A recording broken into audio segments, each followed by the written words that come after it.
What if I told you that the U.S. Constitution isn't the only Constitution that you're subject to? American citizens are under the United States Constitution, but also their state constitution. And increasingly, political and policy battles are being fought through those state constitutions. Why is that the case, and what implications does that have for our democracy and our government?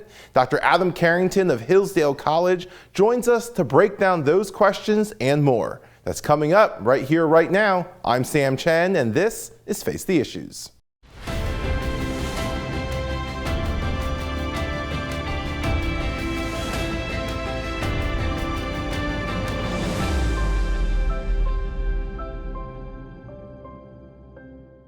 Good evening and welcome to Face the Issues. I'm Sam Chen.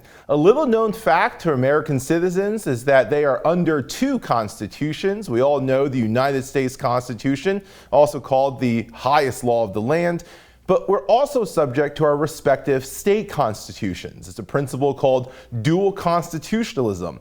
And in recent times, more political and policy debates have started taking place at that state constitutional level. But why is that the case, and what implications might that have for governance? We're joined tonight by Dr. Adam Carrington. He is Associate Professor of Politics at Hillsdale College and the Lamothe Chair in the United States Constitution, a friend of our program. Dr. Carrington, welcome back to Face the Issues.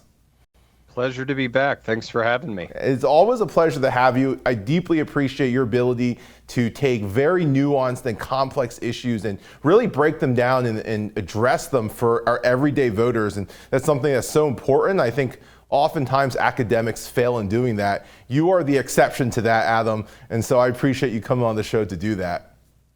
Oh, thank you. And that's the idea that we're in this for teaching, and for teaching in a way that helps fellow citizens do this great exercise in self-government together. I think that's the real approach that I try to take, and it keeps me humble and tries to drive out some of the academic speak. So thank you. I take that as a great compliment. So we certainly meant it as one. Adam, I want to talk about, we said this in the very beginning, the idea of state constitutions. Can you start just at the 30,000 foot level? I think some people might be surprised to learn that the U.S. Constitution isn't the only one that governs us.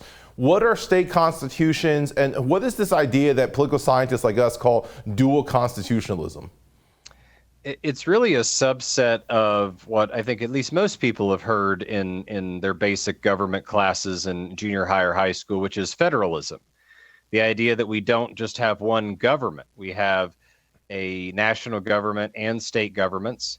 And dual constitutionalism says that wherever there is a government in America, we don't want it to just do whatever it wants. We don't want it to be deciding its own powers. So what we do is we create constitutions to establish, limit, and structure how government is going to operate. And we kind of see that with the national government and the national constitution, but we have the same theory for our state governments. So that's really the setup, is to say that we have federalism, and where there is a government, we need a constitution to regulate how it's going to operate, what it's supposed to do, and therefore we need a constitution for the states as well. Adam, one of the things that we hear is that state constitutions are different. They can certainly be more specific just because they govern fewer people. But are there key differences between how the state constitution and the U.S. Constitution should operate? Yes, and I think the way to see the differences is, one, that the national constitution is supreme, and it is allowed in a limited sense to tell the states and state constitutions what they're allowed to do. This comes from Article 6 of the U.S. Constitution that you alluded to, that says it, being the U.S. Constitution, is the supreme law of the land. But, and that's not reciprocal, by the way. The state constitutions can't dictate to the U.S. one. But the other thing I think to keep in mind is that in the split between them, knowing who is the creator and who is the object most of the time. We have a people of the United States, and they have created a government of the United States through a constitution of the United States. So a people through a constitution create a government. And that's what's going on at the state level. The state of Pennsylvania, or where I am, the state of Michigan, the people there have created a government through a constitution. And so the primary thing they're doing is actually parallel, regulating how those governments work, regulating what the people want out of those governments. But the context with it, but the state constitutions are operating within the context of the U.S. Constitution. And they're filling out the powers that are left to them by the U.S. Constitution. And that creates a huge difference that goes all the way back to the Federalist Papers, where the national Constitution is specifically laying out these are the powers of the national government, and you have to look in the Constitution to find them. Everything else is left to the states.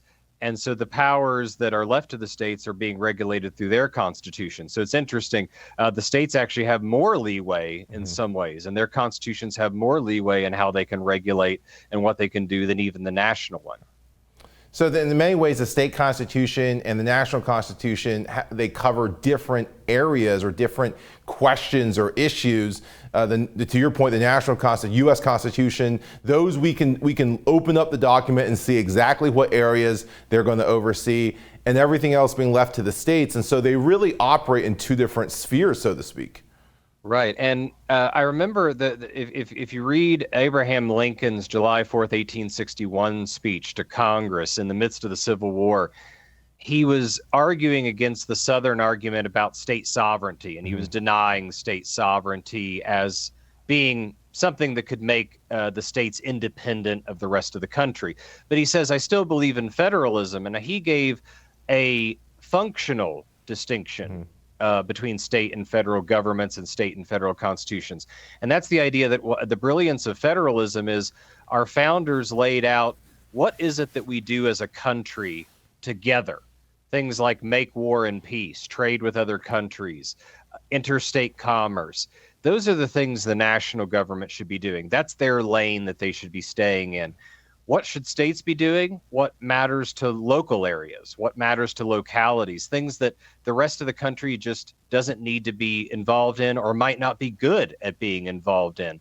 And so the idea of the division between state and federal governments, and therefore state and federal constitutions, is not haphazard. It's not made up. It's really meant to serve the function of which level of government best serves the people that it's under its care. And that's the logic of the division of power there.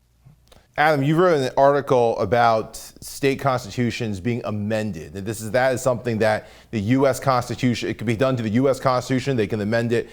You can amend a state constitution. It is much easier to amend a state constitution than the U.S. Constitution. Is there a reason for that? Yes, and I would say it's more historical. Okay. So the U.S. Constitution, notoriously hard to amend. After the Bill of Rights, it's only been amended 17 times in 200 plus years.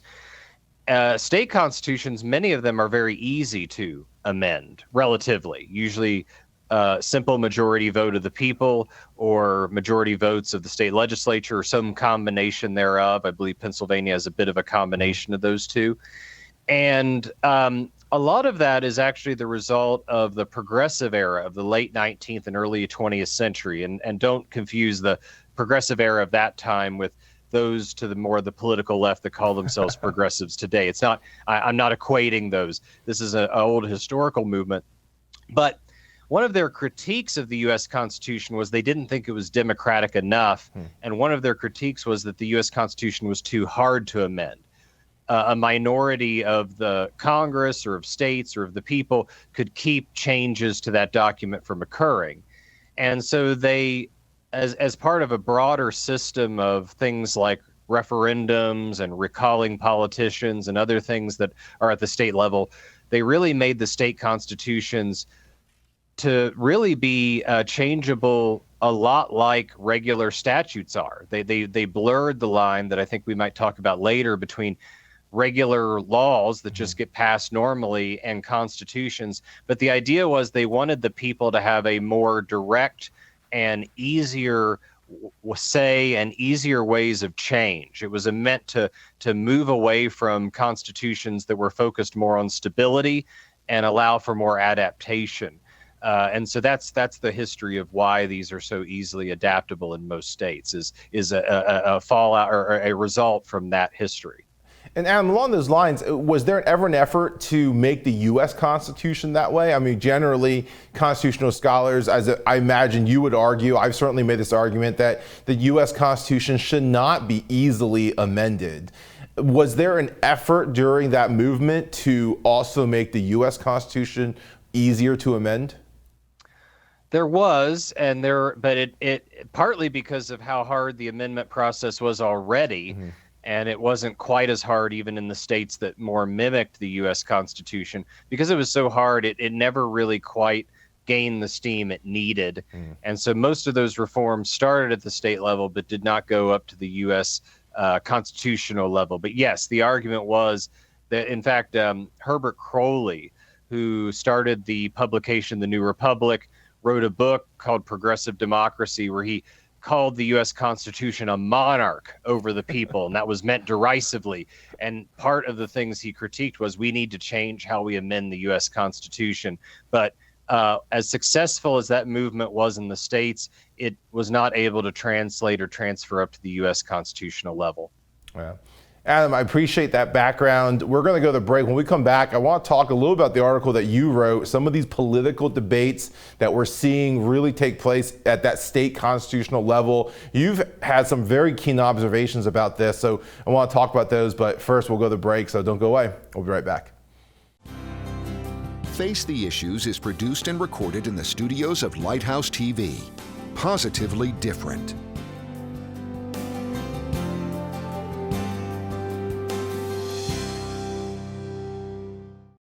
Watch Lighthouse TV wherever you go. Available on Roku, Amazon Fire TV, and Apple TV. You can view our in-house studio productions on demand, or watch what's on the station right now with our 24/7 live stream. Search Lighthouse TV online on your streaming device, or go to our website, lighthousetv.org, for more information. Lighthouse TV. Positively different.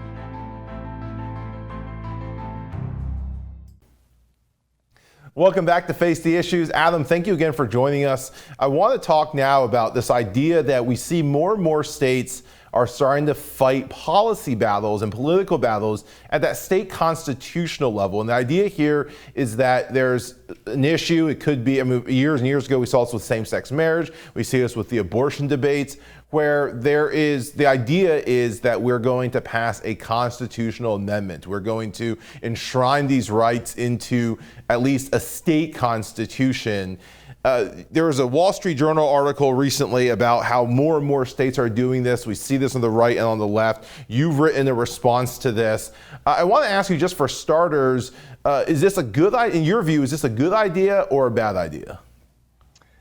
I think, and this is left or right, because both sides have critiqued making constitutions easily amendable. Both sides have used how easily amendable they are just over the last 20 years. I think in general it is a bad idea, and because I think you need to keep an idea of what is the difference between regular laws and constitutions. Why do we have constitutions and not just regular statutes, say like England's system has with Parliament? And the difference is that with constitutions, they are functioning as a kind of structure and backstop. So structure, how do we structure institutions to make political decisions or judicial decisions? So that's how we create legislative, executive, and judicial branches, for example, and how we set out voting law, basic voting things and stuff like that. And then a backstop. What are the basic rights that we believe should be beyond the political process, like free speech or free exercise of religion or things like that? But then the idea is that forms the context in which regular politics occurs. A lot then needs to be left to the wisdom of the people, the wisdom of their elected representatives, and that also leaves space for change and adaptation within the process. It's trying to balance constitutions as agents of stability and regular laws as agents of change and adaptability within them.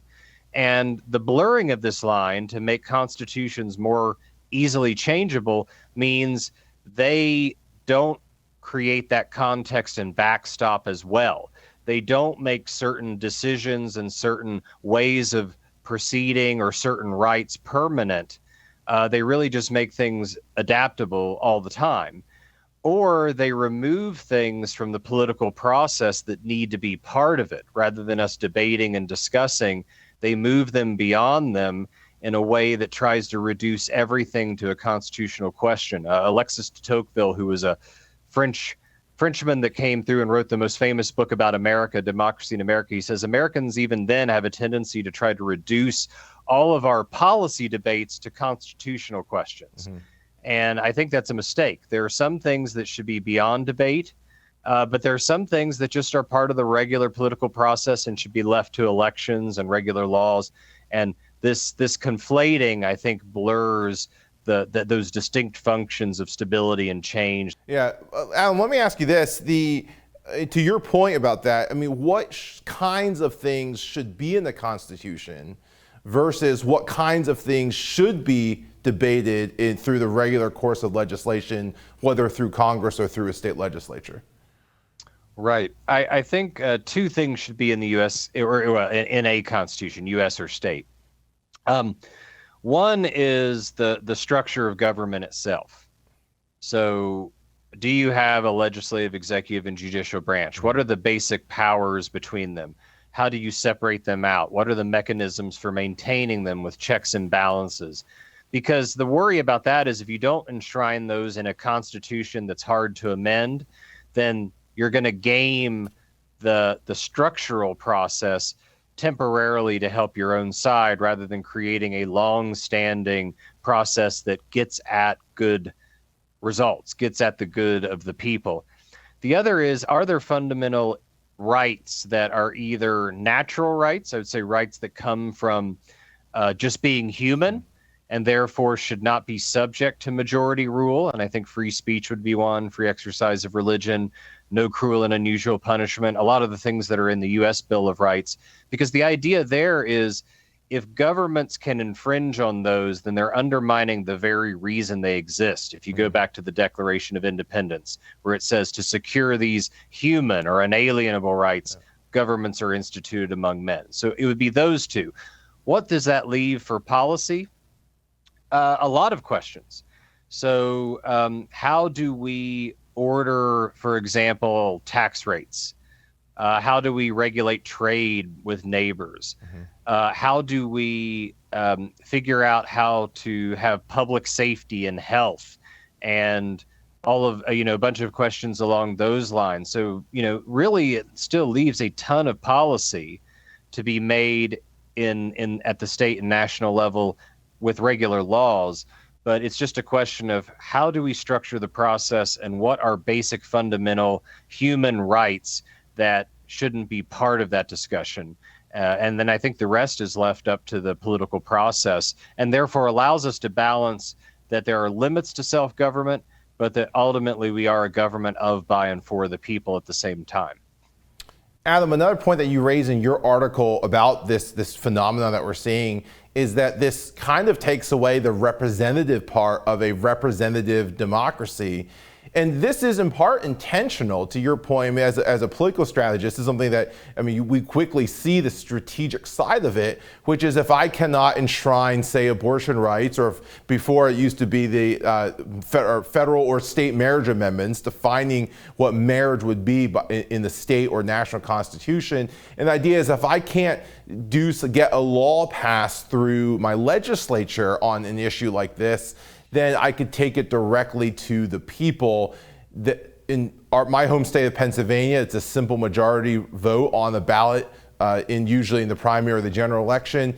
And if the public votes a certain way, this goes into the Constitution. So it's a strategic move that I might run into a governor's veto, or I might run into an issue in the state legislature that I don't run into when I take it publicly, but you've argued that this is detrimental to the idea of representative democracy. Could you unpack that a little bit? And I mean, some people would argue maybe there are places where we should be more direct as a direct democracy than a representative one. What would you say to that? Yeah, that's a great point, because some people say, if we are a government of, by, and for the people, which I just said, why not cut out the middleman and just go right to the people? And the founders, especially those who were most influential in writing and ratifying the Constitution, James Madison, Alexander Hamilton, a lot of these men, their argument was, we don't have representative government and we don't have the process of lawmaking merely because we can't get all the people together at once. Sometimes people think representation and having legislative bodies exists only because we can't get them all in one room. So let's have representatives represent them to do that. That wasn't the full argument that was made. Their argument was that it's good to have representation because what you're doing is choosing hopefully the wisest, the most discerning, the most morally virtuous among you to dedicate time to knowing what's good policy, taking time to reason together, to deliberate together in ways that just regular citizens don't have time because we have jobs and families and things like that. And the idea is those representatives, through the political process, through their deliberation, through refining each other's ideas with the time they have and the skills they have, will be able to make better legislation than the people would be able to directly. They're still representing the people. They're still held accountable at elections, but that it's how do we make our decision making the most rational, reasonable, and moral and ethical it can be.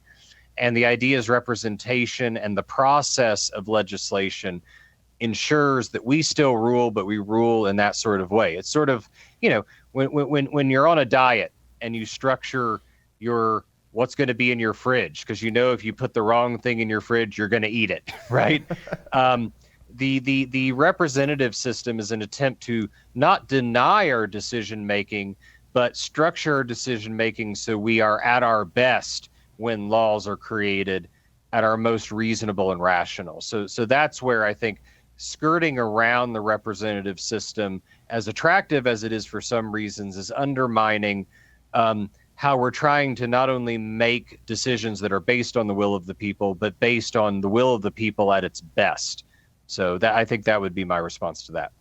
Yeah, an excellent summation of, I think, what our founders intended in, ironically, forming the Constitution. So, Adam, thank you for that explanation, that breakdown. Don't go away. We'll be right back.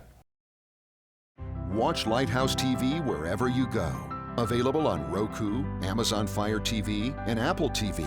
You can view our in-house studio productions on demand, or watch what's on the station right now with our 24/7 live stream. Search Lighthouse TV online on your streaming device, or go to our website, lighthousetv.org, for more information. Lighthouse TV, positively different.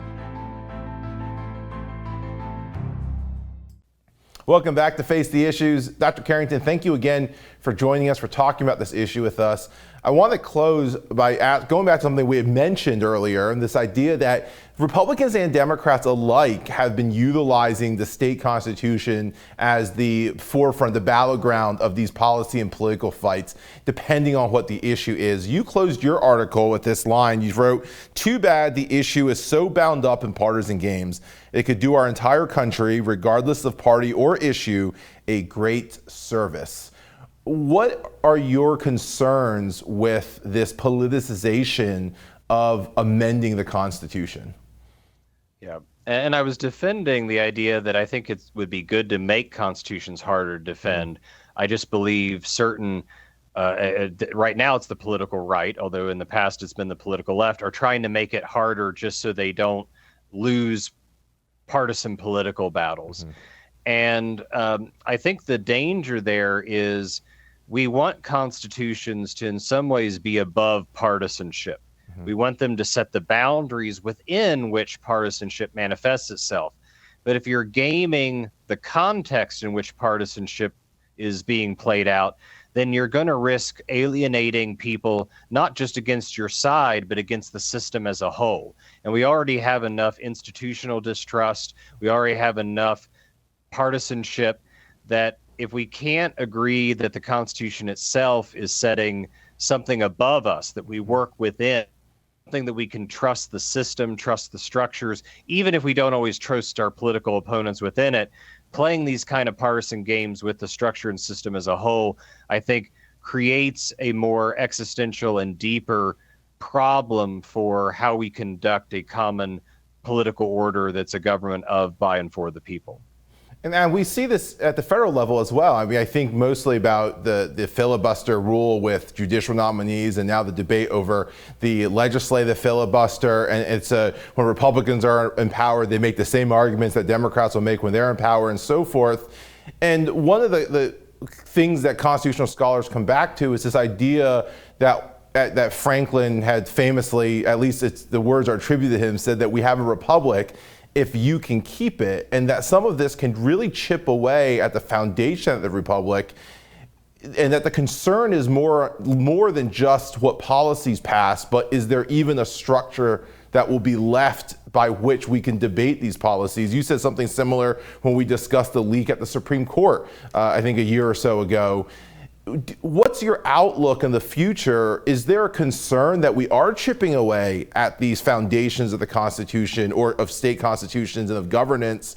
Or do you expect that the kind of the strongholds, these cornerstones of the Constitution will hold out? I think a little bit of both. And what I mean is I do think there has been undermining of our institutional structures, and some of it comes from a kind of desperation in our politics that I think has been unhealthy from both sides. Mm-hmm. But also, I think that, and also the idea that ultimately your structures and your institutions and your mechanisms can only take you so far. You need to have a people that are themselves educated and dedicated to the proposition of human equality and liberty, dedicated to this form and system of government that our Constitution constructs. That said, the Constitution, especially the U.S. Constitution, doesn't go down without a fight. Mm-hmm. And as it fights back, as it has, as I said, the progressive movement against to make the U.S. Constitution different didn't really succeed, even as it succeeded at the state level. These things, there's always room for renewal as that sort of battle is playing itself out. And I think that what we really need to be rededicated to is left and right, educating ourselves on the Constitution as our common ground, and that as we still have it, rededicating ourselves to therefore operating within it. And I think there's always the chance for renewal as long as you have that possibility. I think that's great advice. A public that is educated and dedicated to that cause. Dr. Adam Carrington, thank you for joining us. Thank you for the work that you do toward that end every day at Hillsdale and beyond. Oh, thank you so much. Thank you for this forum where we can have these wonderful discussions. Yeah, our pleasure. That is our show for today. I want to thank Dr. Adam Carrington for joining us, and of course want to thank each of you for tuning in, and we hope to see you right back here next week. My name is Sam Chen. On behalf of all of us here at Face the Issues, thank you and good night.